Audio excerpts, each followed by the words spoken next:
নমস্কার, আমি মৌসুমী। শিলালিপিতে আপনাদের সবাইকে স্বাগত জানাই। শোনাচ্ছি লেখিকা প্রতিভা বসুর ৩ তরঙ্গ। গল্প পাঠ ভালো লাগলে শেষে একটা লাইক দিয়ে যেতে ভুলবেন না। এখনো যারা আমার চ্যানেলটা সাবস্ক্রাইব করেননি তাদের সকলের কাছে আমার অনুরোধ, প্লিজ আমার চ্যানেলটা সাবস্ক্রাইব করে নেবেন। পাশে যে বেল নোটিফিকেশনটা আছে সেটা অবশ্যই প্রেস করে দেবেন। আর গল্প পাঠ ভালো লাগলে অবশ্যই আমার গল্প শেয়ার করতে ভুলবেন না কিন্তু। আজ শোনাবো উপন্যাসের ৯ম পর্ব। কিন্তু রাত্রিবেলা তুমুল কাণ্ড করল তাই নিয়ে। স্বামীর চোখে চোখ রেখে দৃঢ় গলায় বলল, বোর্ডিংয়ে ওর যাওয়া হবে না। অবাক হয়ে সোমনাথ বলল, কেন? যদি যেতেই হয় কলকাতা ছেড়েই যেতে হবে ওকে। সে কি? যা বলছি ঠিক তাই। কেকা, সত্যিই তুমি ছেলে মানুষই করছো। একটুও না। তবে ছেলে মানুষ হলেই যে তোমার পক্ষে সুবিধের হতো সেটা বুঝতে পেরেছি। আমার আবার সুবিধে অসুবিধের কথা উঠছে কিসে? হো বাবা, উঠছে না? বিয়ে না করে ও যদি বোর্ডিংয়ে যায় তবে তো তোমারই সবচেয়ে সুবিধে। সেখানে অবাধ মেলামেশার স্বাধীনতা, দিন রাত নিভৃতে দেখা করার কত সুযোগ। যে কথা বলার জন্য মায়ের উপর একদিন বিতৃষ্ণায় বিমুখ হয়েছিল মন, সে কথাটাই আসলে ছোবল মেরেছে তার মনে।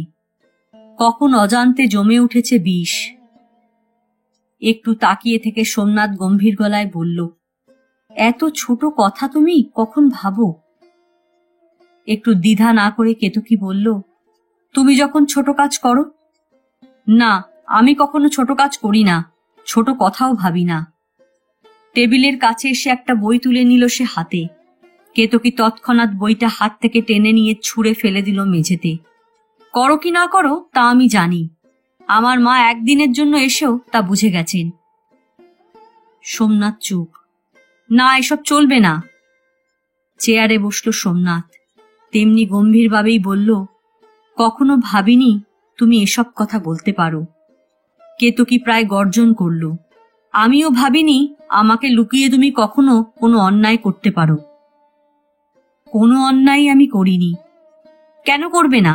আমাকে লুকিয়ে তুমি হরিণডাঙ্গায় যাওনি? আমার চোখের আড়াল হবার জন্যই এই বোর্ডিংয়ে যাওয়ার ব্যবস্থা কি হয়নি? কেতকীর দিকে সোমনাথ স্থির চোখে তাকিয়ে রইল। বলল, সত্যি কি তুমি এসব ভাবছ, নাকি আমাকে যন্ত্রণা দেওয়াই তোমার উদ্দেশ্য? যন্ত্রণা কি তুমি আমাকে দিচ্ছ না? এ কষ্ট তোমার নিজের রচনা।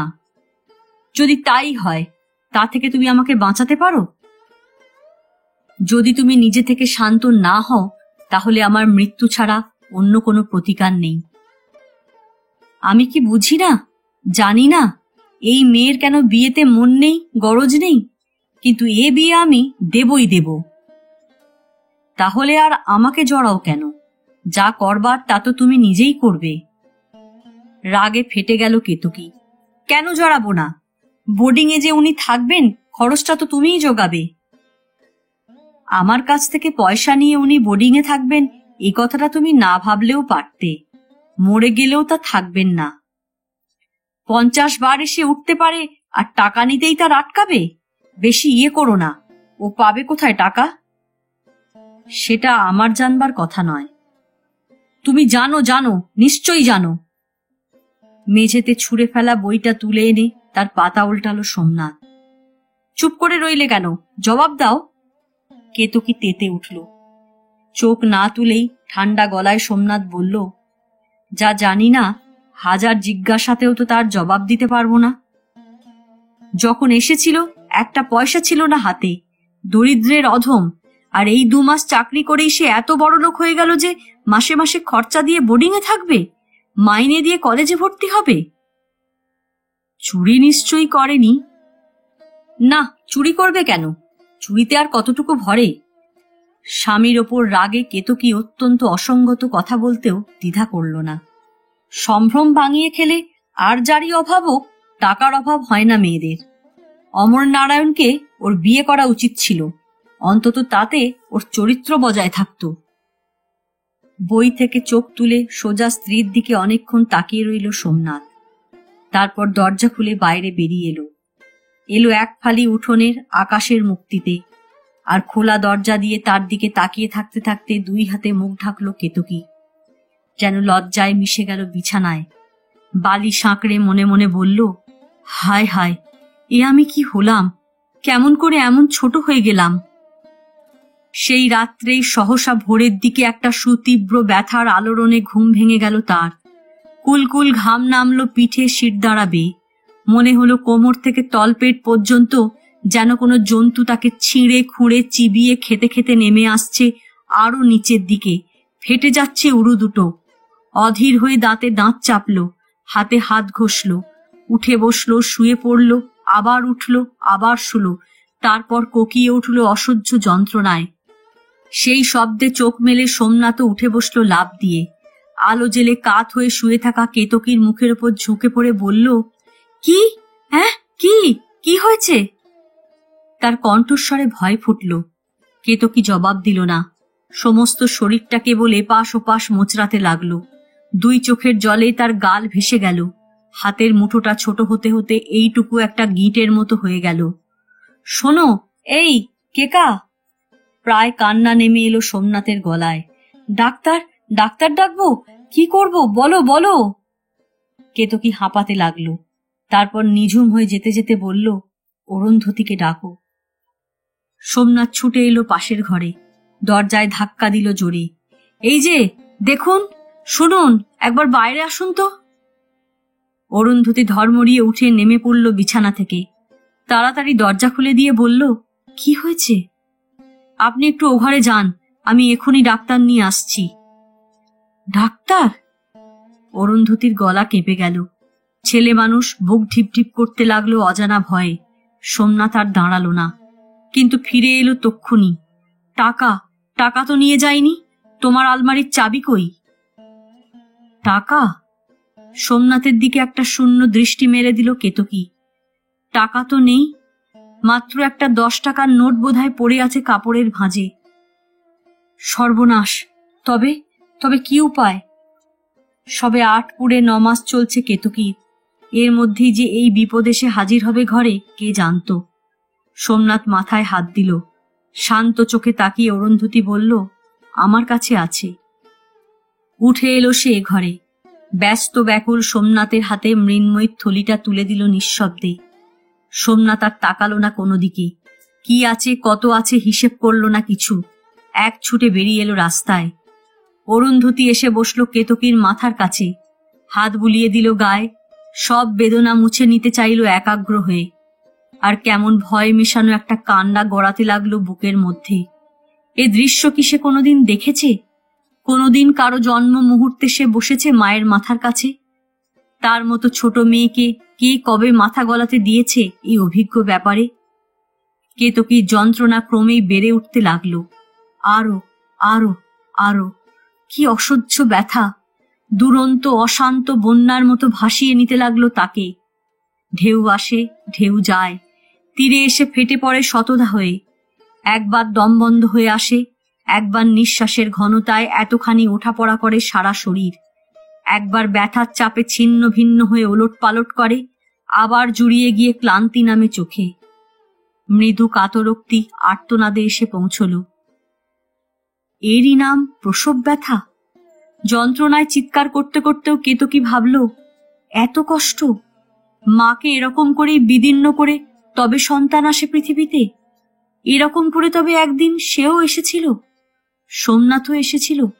আর এই যে বসে আছে মেয়েটি, যাকে কয়েক মুহূর্ত আগে তার পরম শত্রু বলে মনে হয়েছিল, যে মেয়েটির সরোবরের মতো টলটলে 2 চোখ ভরা ব্যাকুলতা, যে মেয়েটিকে সে নিজে ভালোবাসে, আর সোমনাথ যার দিকে একবার তাকালেও বুক ফেটে যায়। ও সবাই এমনি করে আসে? এমনি করেই কি গাছ মাও জন্ম দেয় তার ফলের? শুকনো পাতার ডালে ডালে এমনি করেই ঝড় নেমে আসে? গিরিগুহা থেকে আসে জলস্রোত, ঢল নামে নদীতে, ভেসে যায় মরুভূমি, রুক্ষ বিবর্ণ ক্যাকটাসের ডালেও ফুটে ওঠে ফুল। এই তো এমনি করে ধীরে ধীরে অতল ব্যথার গভীর থেকে উঠে আসে সন্তান, রং নিয়ে, রস নিয়ে। তবে এসো, এসো, তুমিও এসো। আমার দেহের তমসা থেকে তুমিও বেরিয়ে এসো, কল্লোলের মতো। দুঃসহ ব্যথার নিবিড় অন্ধকার থেকে চলে এসো আলোতে। তোমার নাম রাখবো আমি। কি নাম? কি না বলেছিল একদিন সোমনাথ? লক্ষ্মীমণি? না না না, লক্ষ্মীমণি না। আমি লক্ষ্মীমণি চাই না, আমি ছেলে চাই। সোমনাথ, সোমনাথকেই আমি শিশুরূপে চাই, ঠিক তেমনি বলিষ্ঠ, সহিষ্ণু, ভদ্র, শান্ত, ঠিক তরঙ্গিনীর ছেলের মতো। কে? কে ও? কে দাঁড়িয়ে? এত অন্ধকার কেন?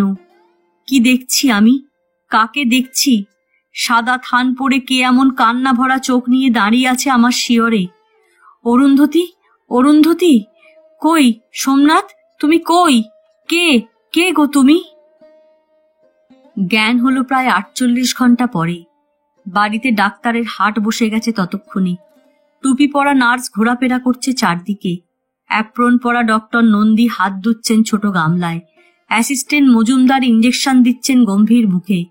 অরুন্ধতী ঠায় বসে আছে শিয়রে। পাগলের মতো উদ্ভ্রান্ত সোমনাথ ছুটছে, হাঁটছে, খাটছে, কাঁদছে। কেতকীর মা এসেছেন চুঁচড়ো থেকে, ডিক এসেছে ব্যান্ডেল থেকে, আর এসেছে ফুটফুটে তুলতুলে নরম এইটুকু একটা মাংসপিণ্ড। কেতকীকে অজ্ঞান করে পেট কেটে তবে বার করতে হয়েছে এই ক্ষুদে সন্তান। চোখ খুলতে আনন্দে ঝুঁকে পড়ল অরুন্ধতী। দিদি, জ্ঞান হয়েছে? জ্ঞান হয়েছে? মুখে মুখে ছড়িয়ে পড়ল শব্দ দুটি। সোমনাথের অনিদ্রা ক্লান্ত চোখ মুহূর্তে চকচকে হয়ে উঠল। ডাক্তাররা চাঙ্গা হয়ে উঠলেন। মিসেস মুখার্জি তাড়াতাড়ি নাতি কোলে নিয়ে এগিয়ে এলেন মুখের কাছে। এই দেখ, কে এসেছে তোর ঘরে। ছেলে, ছেলে হয়েছে। ছেলে? কি সুন্দর ছেলে, পুতুলের মতো। এক ফোঁটা চাঁদ, ছোট ছোট হাত, ছোট ছোট পা, এইটুকুটুকু আঙুল। ভাবতে অবাক লাগে মানুষ। তারই মধ্যে কান্নার কি জোর, কি বলিষ্ঠ গলা। মজা লাগলো অরুন্ধতীর। এমন আর সে দেখেনি। দুহাত বাড়িয়ে দিল কোলে নেবার জন্য। মিসেস মুখার্জি একেবারে হাহা করে উঠলেন। ধরো না, ধরো না, হাত পা ভেঙে ফেলবে। একটু দিন। না বাপু, সবটা নিয়ে ছেলে খেলা ভালো লাগে না। মুখ ঘুরিয়ে নাতে নিয়ে তিনি শুইয়ে দিলেন দোলনায়। এই দোলনা তিনি নিজে কিনেছেন, তার ভেতরকার বিছানা সোমনাথ কিনেছে। সম্পূর্ণ তো নয়, কিছুটা সেরে উঠতেও বেশ সময় লাগলো কেতকীর। একেবারে টান হয়ে শুয়ে থাকা অবস্থাতেই কাটল প্রায় 1.5 মাস। তার উপর মাসখানেক লাগলো ঘা শুকোতে। সেলাই কাটা, আবার তা পেকে ওঠা, তাই নিয়ে প্রবল জ্বর। জ্বর ছাড়ল তো পেটে ব্যথা, মুখে স্বাদ নেই, মাথায় যন্ত্রণা। একটা না একটা কষ্টের উপসর্গ লেগেই রইল তার। মিসেস মুখার্জি চলে গেলেন 1 মাস থেকে। তার ছুটি নেই। অরুন্ধতীর আর যাওয়া হলো না। তার তো আর ছুটির কথা ওঠে না। মিসেস মুখার্জি বললেন, যতদিন সেরে না উঠে থাকতেই হবে তোমাকে। এই ফেলে কেউ যায়? আর তাছাড়া তোমার বিপদে যারা এত করেছে, যার আশ্রয়ে এসে তুমি নিজেকে নিরাপদ জেনেছ, এখনই তো তার প্রতিদান দেবার সময় তোমার। ছেলে মানুষ, শক্তি আছে, সামর্থ্য আছে, হাঁটো, খাটো, সেবা করো। যদি এতে ঋণ তোমার শোধ হয়, তবেই তো তোমার ভাগ্য। অরুন্ধতী মনে মনে বলল, তবে তাই হোক, সেই ভাগ্যের কাছেই আত্মসমর্পণ করা যাক। অতএব ঘুম ভেঙে উঠে আবার ঘুমিয়ে না পড়া পর্যন্ত বিরাম রইল না তার, বিশ্রাম রইল না। দিন আরো ছোট হলো। কমে গেল সকাল আর সন্ধ্যার ব্যবধান। সোমনাথের উত্তরমুখ ফ্ল্যাটে শীত নামল কনকনে। সামনের সরকারি চত্বরটুকু আবিল হয়ে উঠল সারা পাড়ার কয়লার ধোঁয়াতে। এর মধ্যেই একদিন সুবিনয়ের কাছ থেকে একখানি চিঠি পেল অরুন্ধতী। ভাবী স্ত্রীর কাছে তার প্রথম প্রণয় নিবেদন। আসতে পারছে না সে, কেননা ছুটি নেই। যে কোনো একটা শনিবারের ছুটিতেও যে আসবে তারও উপায় নেই, কারণ ছুটির সময় ছাড়া কর্মক্ষেত্র ছেড়ে যাবার হুকুম নেই সরকারের। অথচ সুবিনয়ের মন মানে না। আপিসে সে জরুরি দরখাস্ত দিয়েছে বিয়ে করার ছুটি। যদি কর্তাদের অনুমতি পায় তবে ফাল্গুন মাসের প্রথম সপ্তাহে যাবে। এ বাড়িতে কোথাও রোদ্দুর নেই। ময়লা উঠোনটুকুই ব্যবহারযোগ্য করে নিয়েছে অরুন্ধতী। ধারে গাঁদা গাছ পুঁতে ফুল ফুটিয়েছে হলদে হলদে। সেই স্বল্পতম রোদ্দুরটুকুতেই সোমনাথের ছেলেকে তেল মাখাতে মাখাতে তার হাত থেমে গেল। 5 বাড়ির মাথা এড়িয়ে, গলি পেরিয়ে, সমস্ত প্রতিকূলতা ডিঙিয়ে এক ছিটে এই রোদের উত্তাপই এই মুহূর্তে আগুন মনে হলো তার কাছে। আর তারপরেই হিমের মতো ঠান্ডা নামলো পৃথিবীতে, নামলো অন্ধকার, কবরের শীতলতা। ফাল্গুন, ফাল্গুনের দেরি আছে নাকি? এই তো এলো বলে, শুকনো পাতা ঝরিয়ে নতুন পাতার কলরোল তুলে, বাতাসে সুর ভাসিয়ে যে ফাল্গুন 19টি বসন্ত উপহার দিয়েছে তাকে, সে ফাল্গুন তো এসে গেল। এই তো, এই উঠোনে বসেও তার আভাস পাচ্ছে অরুন্ধতী। গেল বছর এমন দিনে বুকের ভেতরটা তার আশায় আর আনন্দে ঝিরঝির করে কাঁপছিল খেজুর পাতার মতো। দাদামণি বলেছিলেন, বৌমা, সামনে সুন্দর বসন্তকাল। ফাল্গুনের মতো মাস কিন্তু বছরে আর নেই, সব রকমের সুবিধে। তরঙ্গিনী আদো ঘোমটার আড়ালে নরম হাসিতে উদ্ভাসিত হয়ে বলেছিলেন, সোমাকে আমি চিঠি লিখে দেব ছুটি নিতে, বিয়ের ছুটি সব চাকরিতেই আছে।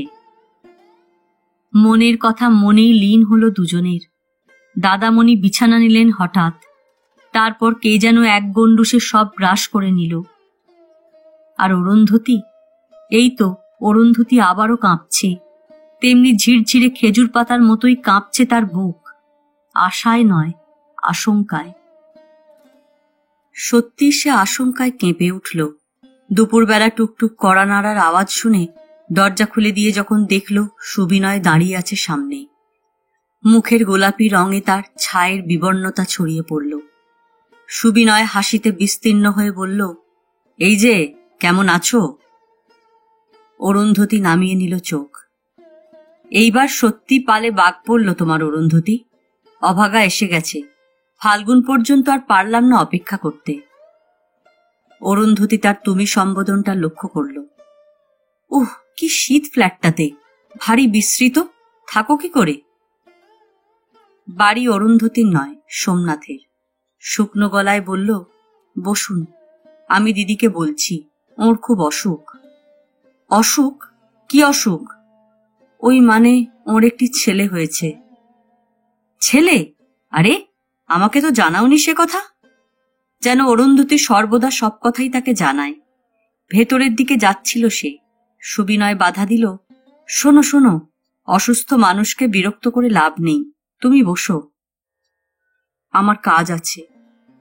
এখন এই নিরিবিলি ভর দুপুরে তোমার আবার কি কাজ? খোকা খাবে। বেশ, খাইয়ে এসো। বাঁচল অরুন্ধতী। কেতকীর ঘরে এসে তাড়াতাড়ি জাগিয়ে দিল তাকে। বলল, সুবিনয়বাবু এসেছেন, ওকে কি নিয়ে আসবো এখানে? সুবিনয়? সুবিনয় এসেছে? গায়ের আঁচল ঠিক করতে করতে কেতকী উঠে বসল। খাটের বাজুতে লম্বা করে দুটি বালিশ দিয়ে তাকে হেলান করে দিল অরুন্ধতী। কেতকী বালিশের তলায় রাখা ছোট চিরুনিটা হাতে তুলে খসখস করে মাথায় চালাতে চালাতে বলল, আমার চুলের কি দশা হলো অরুন্ধতী, কেউ কি বিশ্বাস করবে কোনোদিন এই চুলে আঙুল ডুবত না? অরুন্ধতী বলল, আপনার মাথায় কিন্তু অনেক ছোট ছোট চুল গজিয়েছে। গজিয়েছে? অনেক ভালো হয়ে গেছে চেহারা। কেতকী নিজের সুডোল সুন্দর পাথরের মতো মসৃণ শ্যামল হাতের বদলে একখানা শীর্ণ শুষ্ক হাত মেলে ধরল চোখের সামনে। ভালো হয়েছে না? বড় মাশ্বাসে তাকালো অরুন্ধতীর মুখের দিকে। আমিও লক্ষ্য করেছি। শোনো, শীতটা কমলেই আমি চেঞ্জে চলে যাব। সুবিনয় ঠিক সময় এসে পৌঁছেছে, মনে প্রাণে আমি ওকেই চাইছিলাম। অরুন্ধতী নিচু হয়ে খোকাকে কোলে তুলে ওর ভেজা কাঁথা বদলে দিল, আর তার নিঃশব্দ নিচু করা মাথার দিকে অপলকে তাকিয়ে কি ভেবে কেতকীর গলা নরম হয়ে উঠল। আমি জানি বিয়েতে তোমার আগ্রহ নেই, আনন্দ নেই, কিন্তু এও জানি বিয়ে হলে তুমি সুখী হবে। ভেবে দেখো তো, এটা কি একটা জীবন? আমার সেবা করা কি তোমার কাজ? আমার ছেলে মানুষ করায় কি তোমার কোনো সার্থকতা আছে? তুমি মনস্থির করো অরুন্ধতী। খপ করে হাত চেপে ধরল সে। বলো, কথা দাও। টলটলে চোখে কেতকীর দিকে চুপ করে তাকিয়ে রইল অরুন্ধতী। শুধু একটা অব্যক্ত বেদনায় ডানা ঝাপটালো বুকের পাখিটা। কেতকীর ছেলের অবিকল সোমনাথের মুখের মতো মুখের ওপর ঈষৎ নামালো নিজের মুখ। ঠোঁটটা গালের ওপর ছুঁলো কি ছুঁলো না। একটু থেমে কেতকী বলল, আমি আমার স্বার্থে তোমাকে আর জড়াবো না। আমি তোমাকে ভালোবাসি, সত্যিই ভালোবাসি। আমি বিয়ে দেব তোমার। একটু হাসল। এই ছেলে তোমার যত আদরেরই হোক, তোমার তো ছেলে নয়, কিন্তু বিয়ে হলে তোমার নিজের ছেলে হবে। এত কষ্ট পাচ্ছি এই বাচ্চাটার জন্য, তবু তোমাকে বলি, ও যখনই আমার কাছে আসে, আমার মুখের দিকে তাকিয়ে হাসে, খেলা করে হাত পা নেড়ে নেড়ে, তখন কি যে ভালো লাগে সে তুমি বুঝবে না। বুঝবে না? অরুন্ধতী বুঝবে না?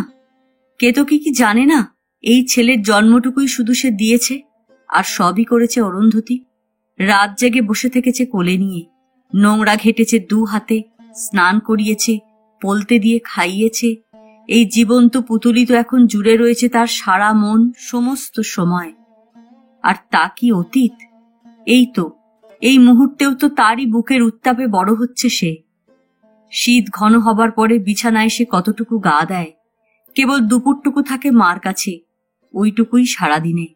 রাত্রে বাচ্চা শুলে ঘুমের ব্যাঘাত হয়, তাই ডাক্তার বারণ করেছেন। অতএব তাও অরুন্ধতী। তবু অরুন্ধতী বুঝবে না? এবারই যাতে বিয়ে করে তোমাকে ও মেদিনীপুরে নিয়ে যায়, আমি সে কথাই বলবো ওকে। চিরুনি রেখে কেতকী সহপাঠীর সঙ্গে দেখা করার জন্য প্রস্তুত হয়ে বসল।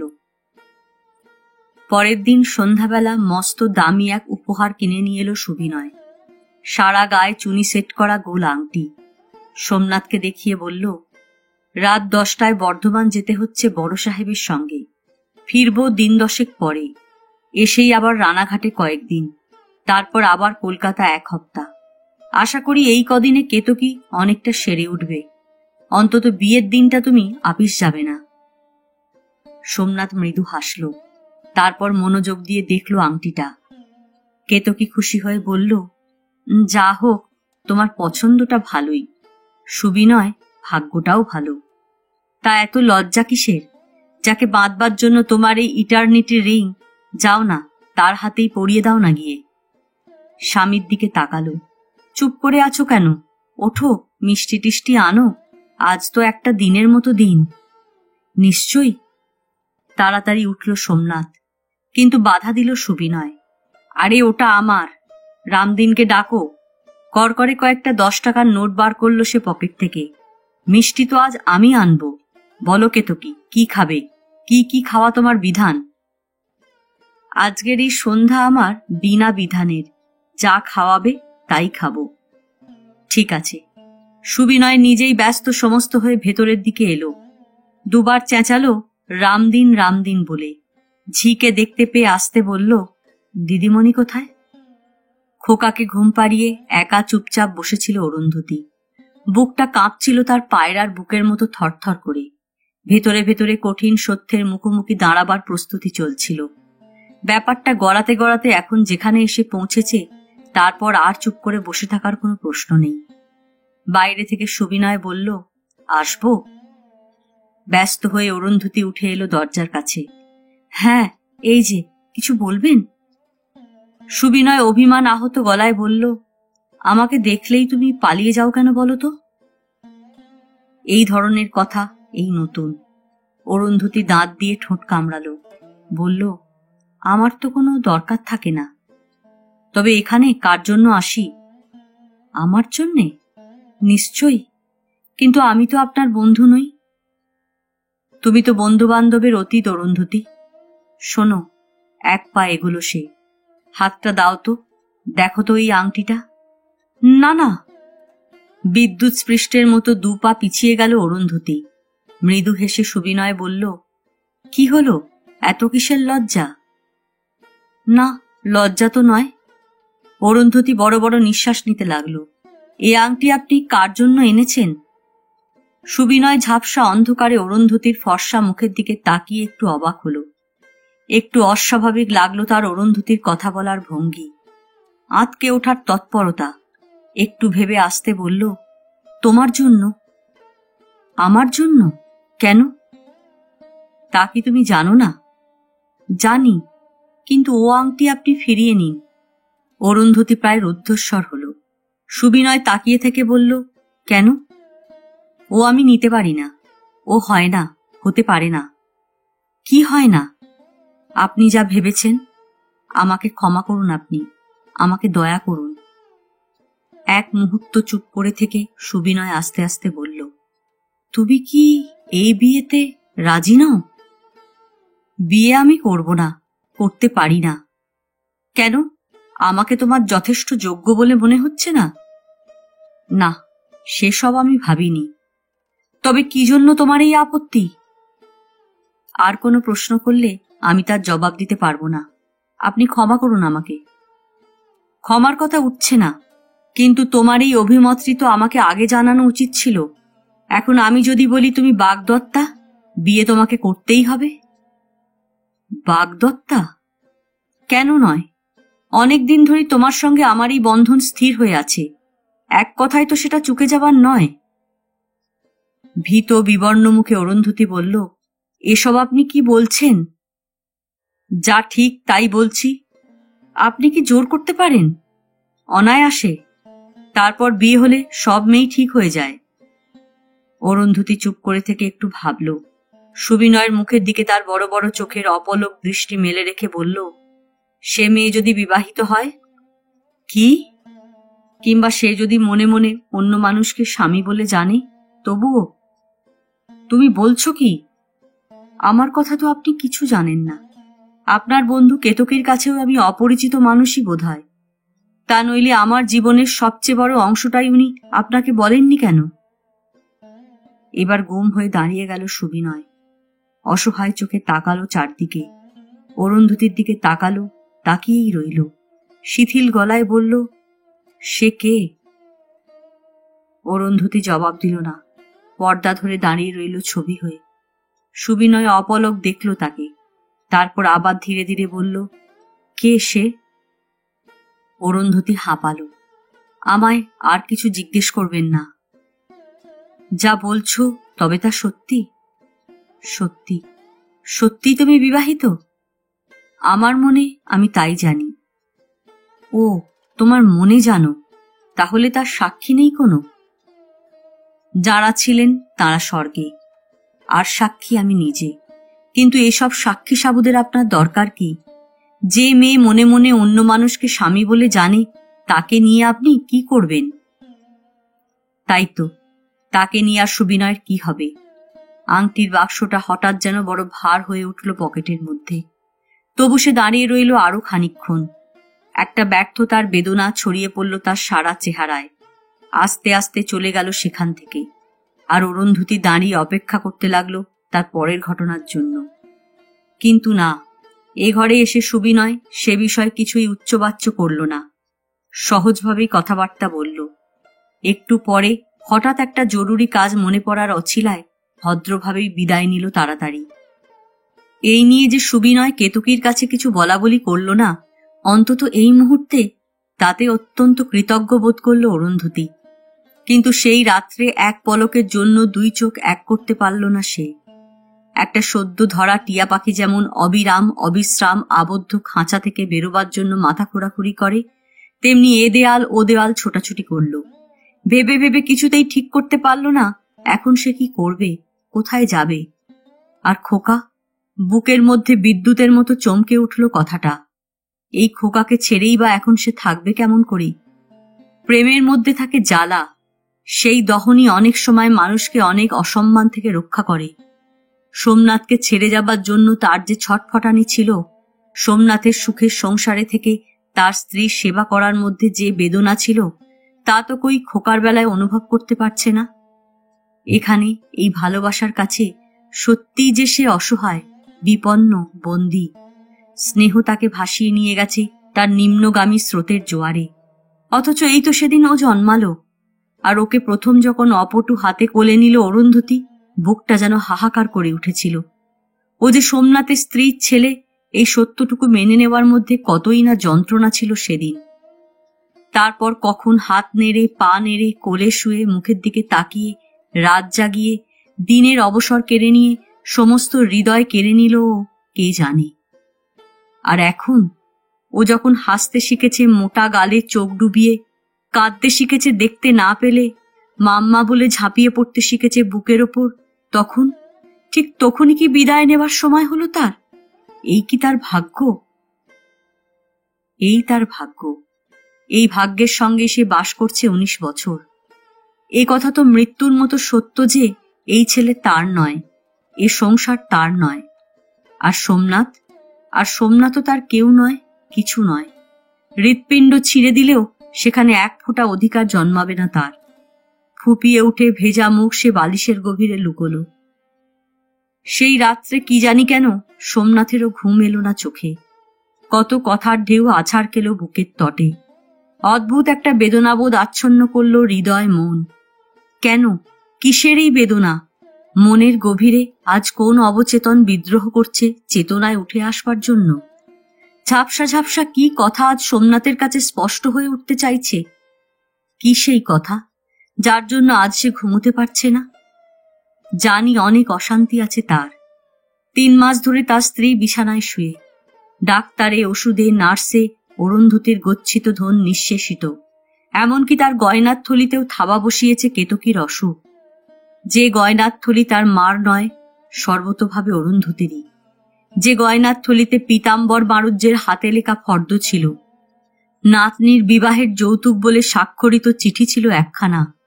ছিল নাত জামাইয়ের সোনার বোতাম, যে বোতামের বুকে এনগ্রেভ করা এস অক্ষর লেখা ছিল। একজন নিঃসম্বল অসহায় মেয়ের গচ্ছিত ধন এভাবে নিজের প্রয়োজনে খরচ করা প্রায় অপহরণের লজ্জাই এনে দিয়েছে তার মনে। এর দুঃসহ গ্লানি আমরা জানি। এও জানি এ ভার তার বুকের ওপর জগদ্দল পাথর হয়ে চেপে বসে প্রত্যেক মুহূর্তে তাকে মৃত্যু যন্ত্রণা দিচ্ছে। কিন্তু আজ কি রোজকার মতো সেই সব কথা ভেবেই ব্যথিত হচ্ছে সোমনাথ?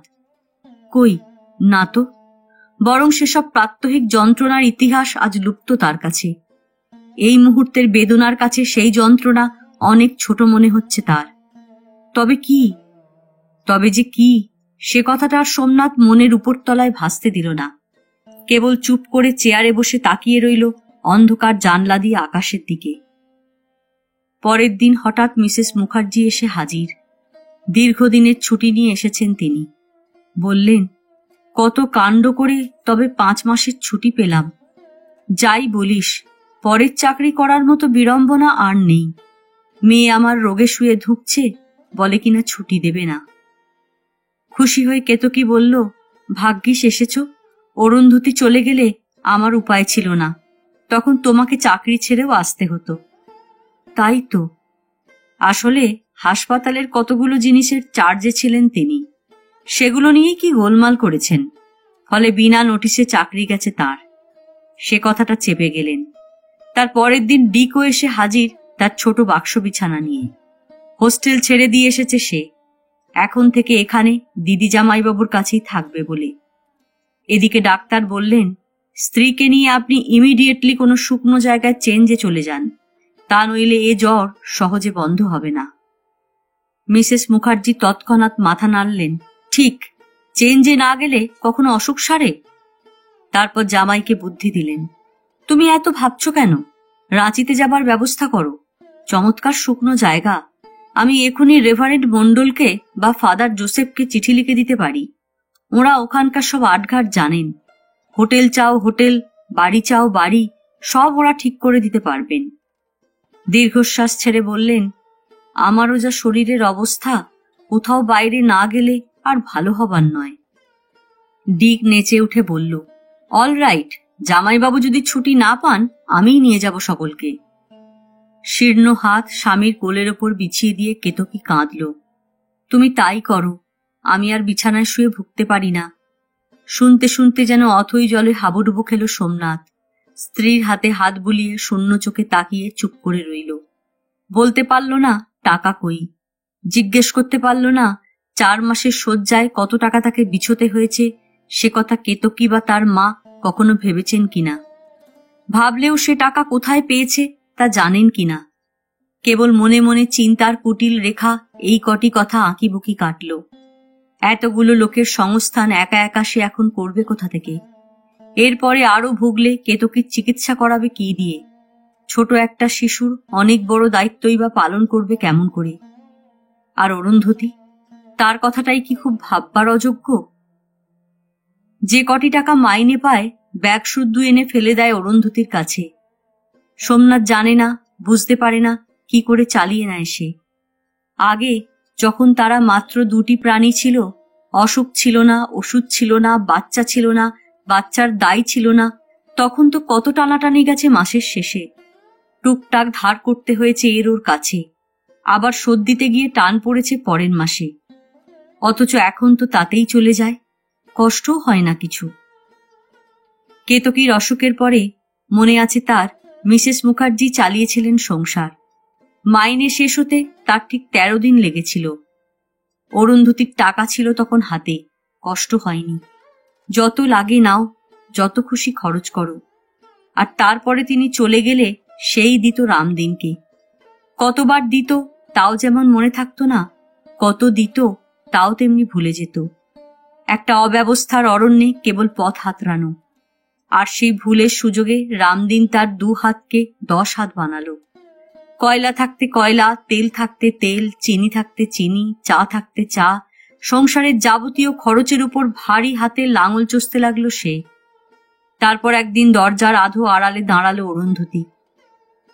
একটা কথা বলুন, সমস্ত দিনে রামদিনকে কত দেয়া হয় আর কি জন্যে দেয়া হয় সেটা আমার জানা দরকার।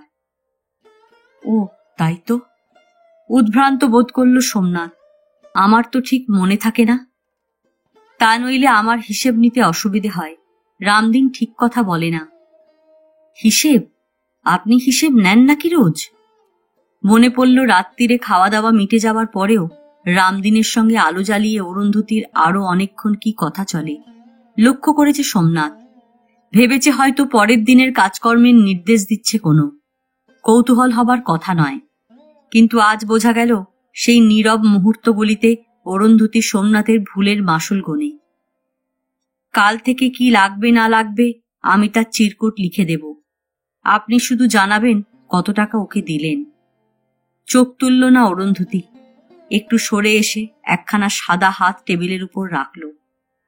ও আমাকে যে হিসেব দিয়েছে তা থেকে এটা বেঁচেছে। 18 টাকা 7 আনা 2 পয়সা। কৃতজ্ঞ দৃষ্টিতে অরুন্ধতির নিচু করা মুখের ওপর চুপ করে তাকিয়ে রইল সোমনাথ। কিছু বলল না, কেবল আপিসে যাবার সময় কালো ব্যাগটা খাবার টেবিলের ওপর রেখে বলল, এই যে। মশলা দিতে এসে অরুন্ধতী মুখ তুলল অবাক হয়ে। সোমনাথ বলল, কি আছে জানি না, কতদিন চলবে তাও জানি না, রইল। এটা দিয়ে আমি কি করব? আমাকে এই যন্ত্রণা থেকে রেহাই দেবেন? আমি এসব পারি না। অরুন্ধতির চকিত দৃষ্টি কয়েক মুহূর্তের জন্য স্থির হলো সোমনাথের মুখের উপর। তারপর হাত বাড়িয়ে ব্যাগটা তুলে নিল সে। পরের মাস থেকে আর একবারও হোঁচট খায়নি সোমনাথ।